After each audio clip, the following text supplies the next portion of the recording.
Hey guys, this is my video for Supergirl Season 2, Episode 20, called City of Lost Children. And this is more like a James Olsen Guardian focused episode, another James Olsen focused episode. And if you haven't been a fan of the Guardian storyline, I haven't been after a while. I try to be more forgiving about it because I know that the writers don't want to like jettison the actor just because Kako doesn't have a huge role in the main season narrative, but I feel like they've been able to put their best foot forward. I guess like this is best storyline considering the stuff with Guardian, in my opinion. And this episode focuses on the fact that when Guardian's trying to stop muggers from attacking this woman, the woman's so scared of Guardian that even she runs off. And now and James Olsen's feeling down in the dumps because he feels like Guardian inspires fear, like Batman, who they refer to, just with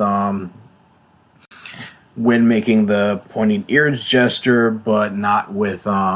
but of course not referring to him by name because of the embargo. While Supergirl and Superman inspire hope, and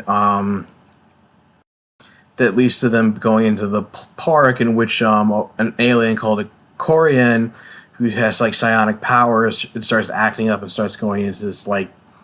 almost like this trance, and she starts levitating and moving people and things with her mind. And James and Wynn try to clear everybody out, and Supergirl has to come and help, stop one of the like a vehicle from going to the building, but the alien disappears, and James, even though the DEO rejects some Guardians' help, James is able to track down the alien's location just through a drug deal between two other aliens, and he's able. All he finds is a boy named Marcus who's afraid of Guardians. So James takes off his mask in order to gain his trust, and he's still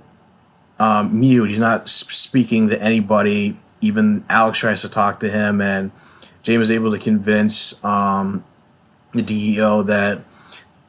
they'll let Marcus go with James and spend some time with him and get him to open up because he seems to be the only person that Marcus is the only person that James trusts right now. And even he won't even say a word to like Miss Tessmacher or Kara when introduced to them, and it's only when James talks about how he went into photojournalism and how his dad died in a war is when Marcus is like, my dad died in a war too. And you realize that Rhea is manipulating Lena into creating the interdimensional portal mentioned in the last few episodes throughout the season, and she's able to convince Lena, to stop thinking like Lex and see what would you do, and stop trying to be like Lex or impress her mother. And it turns out that the energy given off by every time she activates the portal is what causes the Corians to activate their psionic powers and kind of just go haywire. And it's when they testing out the portal again is when Marcus starts to go into the same trance and nearly brings down the entire Catco building. Has it not been for Supergirl sweep coming in and getting him out of the building before that happens. And Wynn is able to determine that the energy field coming from the portal is causing all the Corians to go into this trance and their powers to go haywire. And Kara was having brunch with Lena earlier, and she realizes that she's working on such a project that's giving off that kind of energy. And she calls Lena, but Rhea ends up picking up the phone and threatening Supergirl and saying that everything that happens is on her because she wouldn't let Mon-El go with her. And she deletes the call from Lena's phone, and it was suspicious how she was like basically bad guy monologuing when there were other people around, and only Lena would seem to be the only one who noticed that she was messing around with the phone. And Rhea just says like, oh, it's the telemarketer. And so John, Supergirl, and Mon-El go to confront Rhea, and Lena finds out what's going and Lena finds out that she's been played, and in the midst of the whole fight, she gets knocked unconscious. Rhea uses some device in order to paralyze John and trap him within his own mind. It was like a design from the White Martians in order to have him relive his worst memories. And Mon-El pulls a gun on Rhea and lies about his father committing suicide when Rhea committed the murder, and he's able to play on, even though Mon-El is disgusted with Rhea's actions, Mon-El can't bring himself to shoot her, and it turns out that the